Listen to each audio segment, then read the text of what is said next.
Boa noite, quarta-feira, 23 de março. O Nesp Notícias de hoje repercute o troca-troca de legendas no Legislativo Municipal.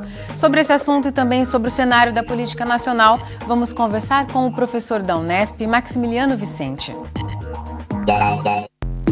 10 dos 17 vereadores de Bauru não estão mais nos partidos em que foram eleitos. Greve dos servidores municipais entra no 8º dia e afeta atendimento de escolas e transporte na saúde.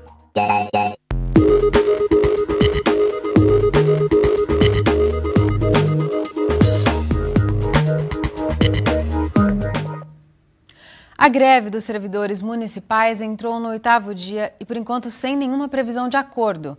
A paralisação afeta serviços importantes, como atendimento de creches e áreas da saúde, como o transporte de pacientes. Os servidores municipais que aderiram à greve fizeram mais uma manifestação em frente à prefeitura. Os grevistas fizeram uma homenagem para este aposentado. Aos 92 anos, Rosalvo faz questão de participar das reivindicações. Eu estou na luta para defender os direitos do sofredor igual eu que estão sofrendo. E outra coisa, que eu preciso visar um futuro para meus filhos, meus netos e bisnetos, porque eu já estou na 3ª geração. E é de trabalhar para o futuro deles enquanto viver. Servidores públicos municipais de Bauru entram no 8º dia de greve. Segundo o sindicato da categoria, já são mais de 700 funcionários que aderiram ao movimento. A administração municipal afirma que, apesar de estar aberta ao diálogo, não pode atender às reivindicações dos manifestantes. Nesse momento, não tem como a gente aumentar a nossa proposta em cima disso. Enquanto o impasse entre prefeitura e grevistas continua, serviços em Bauru são afetados. Nesta escola de educação infantil, no bairro Bela Vista, metade das funcionárias aderiu à greve. As mães estão sendo orientadas a não levar as crianças para a aula. A gente precisa trabalhar, ainda quem tem uma ajuda fica mais fácil, agora quem não tem, precisa da escola, um período integral, fica difícil, né? Que a gente tem que se adaptar de novo, né? Tanto a criança como o pai e a mãe. O que a diretora disse sobre o funcionamento da escola? Ela disse que os servidores estavam em greve, né? E ficava a critério dos pais, para quem é período parcial, trazer para a escola ou não. Mas que não tinha merenda, não tinha pessoa para limpar o pátio, e nem auxiliar de classe e nem para fazer a limpeza dos banheiros. Nesta outra unidade, no Jardim Europa, pouco mais da metade das crianças está sendo atendida. Das 23 funcionárias que trabalham na escola, 5 participam do movimento. No setor de saúde, a liminar concedida à prefeitura, que obriga a manutenção de 100% dos serviços de urgência e emergência, está sendo cumprida pelos profissionais do SAMU. Já neste setor, responsável pelo transporte de pacientes atendidos pela Secretaria de Saúde, 9 dos 21 funcionários estão paralisados. O serviço trabalha atualmente com 70% da capacidade para cumprir a liminar. O sindicato, que representa a categoria, afirma que a liminar tem limitado o direito de greve. Nós já havíamos desde o começo tentado negociar com a administração percentuais razoáveis de manutenção do serviço e também de se poder exercer o direito de greve. E a decisão judicial ela acabou com essa perspectiva dos trabalhadores exercerem a greve a partir do momento que estabelece 100% no setor de emergência. A Prefeitura diz que não tem dinheiro, mas começou a arrecadar nesta semana uma das principais fontes de recursos para o município. Já estão sendo distribuídos os carnês do IPTU. As informações com a repórter Kátia Vanzini. Os carnês do IPTU vão chegar pelo correio e o contribuinte deve estar atento porque o primeiro prazo já vence dia 15 de abril. Vou conversar com o secretário de Finanças que vai nos dar mais detalhes. Secretário, que prazo é esse, o dia 15 de abril? Bem, dia 15 de abril é para quem for pagar à vista, já com desconto de 10%, ou pagar a primeira parcela, né? Os carnês de IPTU já estão sendo entregues, então é importante que o contribuinte fique atento até o dia 5, 6 de abril, para ver se o carnê foi entregue pelos correios. Caso contrário, ele deve procurar o Poupa Tempo ou, se não, acessar o site da Prefeitura para tirar a segunda via ali antes do vencimento. Qual a expectativa de arrecadação de vocês para este ano? Para esse ano aqui a gente tem assim como expectativa assim, cerca de 91 milhões de reais. O senhor acredita que as pessoas vão preferir mais a parcela única ou por conta da crise parcelar? Olha, o ano passado a gente conseguiu manter a quantidade de pessoas que já optam pela parcela única. Então já tem uma tendência muito grande daqueles mesmos contribuintes sempre que optam por essa parcela única, porque ganham um desconto muito bom. Inclusive para quem tem dinheiro guardado, né, é muito mais negócio você tirar o dinheiro da poupança, por exemplo, e pagar à vista com os 10%, que você acaba tendo um ganho financeiro. Quais são as opções então de pagamento? Opções ou é o pagamento à vista mesmo, né, com 10% de desconto, ou você pode fazer o parcelamento, e daí o parcelamento normalmente ele vai de abril até dezembro. Quem não pagou do ano passado ou tem dívidas deve pagar o deste ano da mesma forma? Isso é importante, né, que o não pagamento em dia acaba gerando multas e juros, né, e vai ficando cada vez mais difícil depois para o contribuinte fazer esse pagamento. Então, para quem já está com dívida do ano passado, também deve procurar o Poupa Tempo, ou deve também acessar o site da Prefeitura, porque ali também ele consegue fazer também o seu parcelamento. Obrigada pelas informações. Então, se você ficou com alguma dúvida, basta acessar o site da Prefeitura ou até mesmo procurar o Poupa Tempo. Kátia Vanzini para o Unesp Notícias. Hoje, 23 de março, é o dia da criação da Organização Meteorológica Mundial. Para marcar a data, o IPMET promoveu uma mesa redonda com professores da Unesp. Mais quente, mais seco, mais úmido. Encare o futuro. Este é o tema do Dia Meteorológico em 2016. A Organização Mundial alerta para as mudanças climáticas causadas pelas emissões de gases de efeito estufa e afirma que elas terão impacto crescente sobre o ciclo da água. Na Unesp, a mesa redonda para discutir o tema foi mediada pela professora Clara Iuabe, coordenadora do curso de Meteorologia. Foram discutidos temas como a importância do oceano no sistema climático, com a apresentação de dados das pesquisas dos docentes. O evento também contou com a presença do meteorologista André Mendonça de Deco, do IPMET, que falou sobre o papel do IPMET nos serviços à população, como a emissão de alertas de tempestade. E Bauru acabou de ter um alerta para essa tempestade para hoje. E chuvas fortes atingem várias cidades do estado. Veja os detalhes no mapa. A chuva de intensidade forte que chega a várias cidades se concentra mais no centro e no sul do estado, mas também há registros de tempestades no nordeste de São Paulo. O tempo deve ficar mais estável amanhã pela manhã, mas à tarde são esperadas mais pancadas de chuva. Bauru pode receber até o fim do dia mais pancadas por causa do deslocamento de nuvens carregadas pela região. Agora a umidade do ar é alta, está em 77%. A velocidade dos ventos é de 6 km por hora. Hoje os termômetros variaram entre 20 e 31 graus.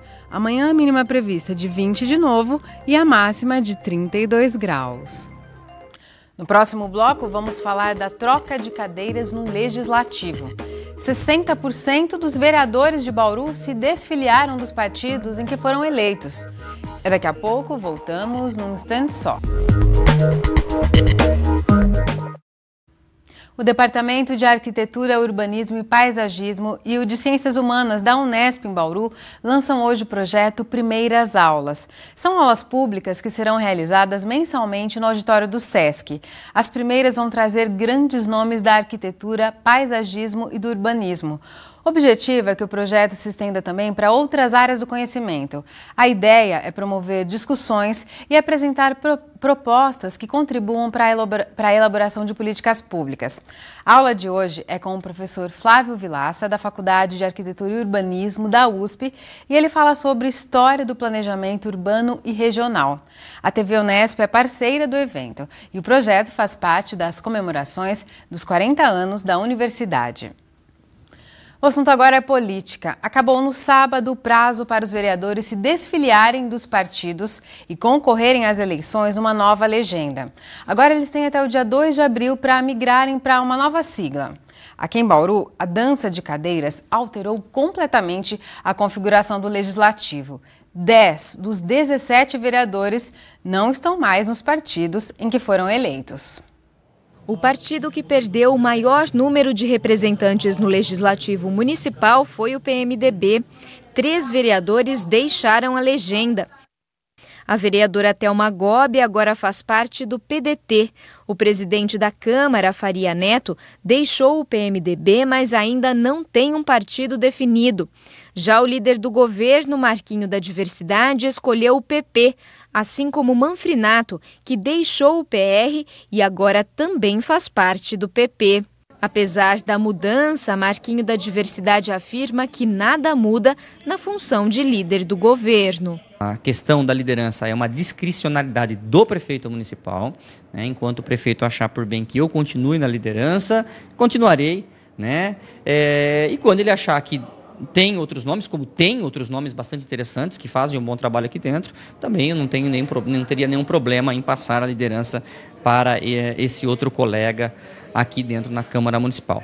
Do mais, independente da liderança, nós continuaremos defendendo o prefeito quando tiver que defender e fazendo as pontuações, os apontamentos quando tiver que fazer para o governo municipal. Ainda sobre o PMDB, Artêmio Caetano foi o único que se manteve na legenda. Ele vai ter a companhia de um novo representante, Carlão do Gás. Já a agremiação partidária que até o momento mais atraiu os parlamentares foi o PDT. Além de Fabiano Mariano, que se manteve no partido, e da recém-chegada Thelma Gobi, Bussola, ex-PT, também passa a compor a legenda. Apesar do PDT ser maioria na casa até o momento, o líder do partido afirma que não haverá mudanças. Nós temos um projeto para a cidade, né, para a cidade de Bauru, e nós esperamos que com a vinda deles nós possamos concretizar este projeto para a cidade, fazendo com que o PDT possa ser protagonista desta eleição que se aproxima. Na questão instituição Câmara Municipal, nós não iremos fazer nenhuma solicitação, como por exemplo, para que haja alterações nas comissões, nós não iremos tratar dessa maneira. Nós iremos continuar com a mesma maneira que como se estivéssemos apenas um vereador. O vereador Roque Ferreira, um dos primeiros a trocar de partido ainda em 2015, agora é do PSOL. 3 parlamentares continuam sem partido definido. Carlinhos do PS e Sakai, que saíram do PP, e Moisés Rossi, que deixou o PPS.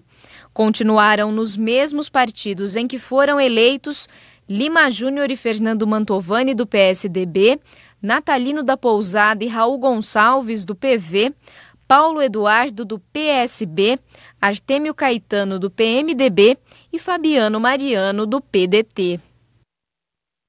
E olha, com essa dança das cadeiras, 3 partidos deixaram de ter representantes no Legislativo até o momento: PT, PR e PPS. Já o PSOL, que não tinha nenhuma cadeira, passou a ter a de Roque Ferreira. Depois do intervalo, o professor da Unesp, Maximiliano Vicente, analisa essa intensa troca de partidos dos vereadores e comenta também o cenário político nacional. O intervalo é bem rápido, continue com a gente. Nós acabamos de ver que a configuração do Legislativo em Bauru mudou completamente com a desfiliação de 10 dos 17 vereadores eleitos. Para analisar esse movimento, que também ocorre em nível estadual e federal, vamos conversar com o professor da Unesp, o historiador Maximiliano Vicente. Max, mais uma vez é um prazer tê-lo aqui no Unesp Notícias. O prazer é meu, você sabe disso, né, Larissa? Max, nós acabamos de ver que em torno de 60% dos vereadores se desfiliaram dos partidos que os elegeram. Qual que é a principal motivação dessa troca de partidos? Bom, em primeiro lugar, eu gostaria de salientar que isso tem um nome muito peculiar, que nós chamamos de oportunismo. Oportunismo. Oportunismo, né? Ou seja, cálculos feitos, avaliações feitas, visando já as eleições deste ano, né? Ou seja, nós temos um cenário nacional que é bastante complexo, que atingiu muito, vamos dizer, de uma maneira muito intensa, algumas siglas, alguns grupos, não é? A população saiu na rua, não é? Bem ou mal, a favor ou contra, mas se manifestou, e isto faz com que exista um cálculo pessoal por parte de alguns candidatos para ver onde podem ter mais chance, não só de ser vereador, como em alguns casos até de pensar na prefeitura ou, eventualmente, daqui para frente, sair candidato já nas eleições de 2018, né? Então, o que nós temos para falar assim de importante ou de relevante nessa questão é que não existem partidos dentro do que seria o conceito clássico, ou seja, grupos ideológicos, e não é porque nós não temos grupos ideológicos no nosso país, que nós temos, né? Existe um centro, centro-direita, centro-esquerda, mais para a esquerda, mais para a direita, ou seja, não é por falta de opção, né? E o que acontece no âmbito municipal, e que nós estamos vendo isso não só em Bauru, como em várias cidades em torno de Bauru, é que o cálculo político se sobrepõe à ideologia do partido. E quem perde com isso não é só o partido, é a população. Porque, afinal de contas, quando eu elegi um vereador, estava depositando votos não só nele, como no partido. Inclusive tem um voto na legenda, não é? Legenda. E essa pessoa acaba sendo, de certa forma, enganada depois. Exato. Né? E isto é um dos pontos que começa a criar um aspecto muito negativo na população. Né? Então, vou votar para quê? Né? Qual que é a proposta, ou quais são as propostas? Essas propostas vão vingar, não vão vingar? Elas vão ser mantidas, não vão ser mantidas? Não é? Na metade do caminho pode mudar, não pode mudar? Não é? E esses partidos, Max, eles refletem essa diferença de visão ideológica ou não? Não refletem. Existem as diferentes visões, mas eles não refletem. Não refletem, né? Porque poderia ser, como em alguns casos, pode até ser compreensível. Falar, não, eu acreditava num partido, o partido se envolveu num ato corrupto, não compactua mais com isso, né? Mas seria uma opção ideológica, ou seja, de você se manter alinhado no mesmo posicionamento, né? Mas nós vemos aí trocas que no âmbito nacional e mesmo no âmbito estadual, ideologicamente falando, são antagônicas, ou seja, você está num partido A, passa por um partido B, que pensa justamente o oposto daquilo que faz o menor você se elegeu, né? Então, infelizmente, isso lembra um lado muito ruim da política, não é? Lembra Maquiavel, quando ele falava que tudo é válido para conseguir e manter o poder, né? Infelizmente, esse momento que nós estamos vivenciando é propício para isso, embora seja legal, né, que a justiça eleitoral garante que você possa mudar, mas seria interessante que os candidatos pensassem um pouco mais em profundidade. Não é? Não é uma questão porque eu tenho uma brecha legal para fazer isso, que eu vou sair. Né? Então, se há problemas dentro do partido, lutemos dentro do partido para que ele faça uma autocrítica e uma autorreflexão. Não é? Porque é normal, natural que isso exista dentro dos partidos, né? Afinal de contas, o mundo vai evoluindo. O Max, a gente já tem falado muito sobre esse assunto aqui, falando dos desdobramentos desse cenário no nível nacional. O país passa pela investigação Lava Jato, que tem trazido à tona um esquema sistemático de pagamento de propina por empresas que, entre outros motivos, sustenta esse sistema político partidário. Hoje veio à tona uma lista da Odebrecht, que revela que ela pagava propina a 200 políticos de 18 partidos. Então, o que precisaria mudar no nosso sistema partidário no país para evitar essa relação criminosa entre a esfera pública e a privada? Bom, desde faz muito tempo, né, Larissa, a gente vem defendendo a reforma política como sendo uma das muitas que tem que ser feitas, junto com a reforma tributária, enfim. E o que seria a reforma política? Exatamente isto, né? Permitir que o custo político, o chamado custo para você eleger um deputado ou para manter um partido, fosse feito pelo financiamento via poder público, ou seja, pelo Estado. Porque é o único instrumento legal que você tem para controlar de fato as finanças dos partidos. Não significa que não podem acontecer desvios ou entradas de dinheiro de outras formas. Mas fica muito fácil para o Estado fiscalizar isso, né? Então, ideologicamente falando e politicamente falando, a reforma política implicaria em um controle maior por parte do poder público de como é que os partidos sobrevivem dentro do nosso contexto. Não é? Por quê? Porque na época das campanhas é onde se fazem alianças, onde se criam mecanismos que depois se torna o político refém daqueles compromissos que ele fez. É o caso da Odebrecht, né? Se ela pagava é porque contava com a aprovação de obras públicas, não é? Quer dizer, ninguém faz nada de graça, não é? E para isso os políticos, então, se submetem ao poder econômico, perdem o ideal que seria pelo qual eles foram eleitos, de reformar leis, propor leis, enfim, né? Alterar um pouco a estrutura política do país, e acabam reféns, então, desses financiamentos, que é uma questão nossa, que é uma questão mundial, mas a diferença que nós temos com alguns países no âmbito mundial é que lá é transparente o financiamento, né? Se você doa você publica, né? E não há impedimento nenhum para que isso aconteça. No caso nosso, já faz muito tempo que a gente vem defendendo o financiamento público como arma ou ferramenta para ver como que é de fato que os partidos se comportam com transparência em termos de um montante financeiro. O país poderia estar discutindo a reforma política neste momento, mas na verdade estamos passando por um processo de impeachment, né, de afastamento da presidente. E esse processo que caminha para ser predominantemente um julgamento político e não jurídico, você acha que ele vai ser decidido por um partido, para a gente ficar no tema de hoje, pelo PMDB? Ele vai ter um papel importante, né? No entanto, nós temos que tomar muito cuidado, não é? Porque o PMDB, assim como outros partidos, estão muito divididos, né? Não precisa ir muito longe. Dentro do estado de São Paulo, o partido hegemônico são vários partidos, né? Nós teríamos que esperar até terça-feira para ver qual é o comportamento do PMDB, para ver que partido, ou que parte do partido vai para fora, que outra parte vai ficar, porque já teve ministro falando deputado, que se for o caso na hora do impeachment, ele larga de ser ministro e vai para o Congresso para votar na defesa da Dilma, né? Isso dito publicamente. Então, não sei até que ponto a unidade do PMDB pode ser considerada como um bloco único que saia na sua totalidade e que algumas pessoas não fiquem. Se uma parte do PMDB fica, evidentemente o impeachment fica muito difícil.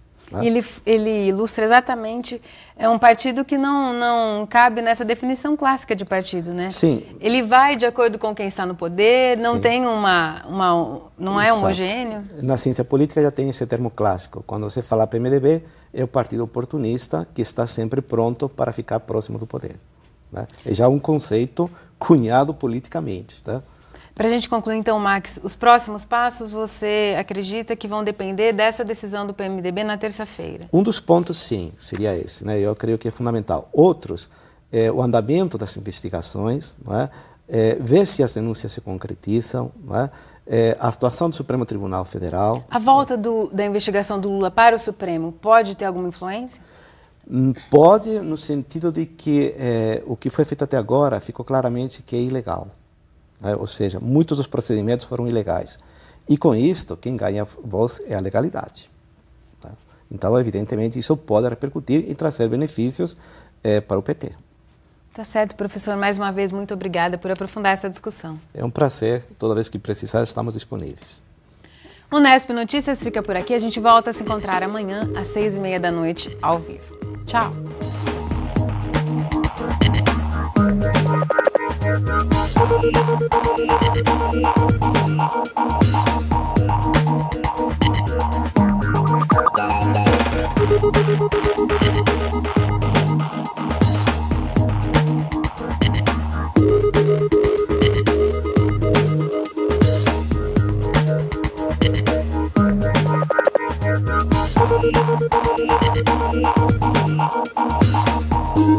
Thank you.